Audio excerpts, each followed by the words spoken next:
ह्या वर्षात तरी सगळं ठीक होऊ दे, हेच सुरू आहे ना तुझ्या डोक्यात.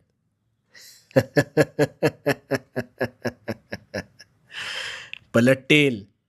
तुझ्या नशिबाचे फासे सुद्धा निश्चित पलटतील. कसे ते सांगतो. आता प्रामाणिकपणे शांत चित्ताने ऐक. तुझे प्रश्न सुटतील. सगळ्यात आधी एक गोष्ट ध्यानात घे. नवीन वर्षात तू जुनाच राहिलास तर तुझ्या आयुष्यात काहीच नवीन घडणार नाही. गोंधळलास ना? आता एक गोष्ट ऐक. दोन घनिष्ठ मित्र होते. एक हलाखीच्या परिस्थितीतून संघर्षातून जात होता, तर दुसरा ऐशोआरामी जीवन जगत सुखाचा उपभोग घेत होता. त्या गरीबाला नेहमी वाटायचं आपल्यावर देवाने काहीतरी अन्याय केलाय.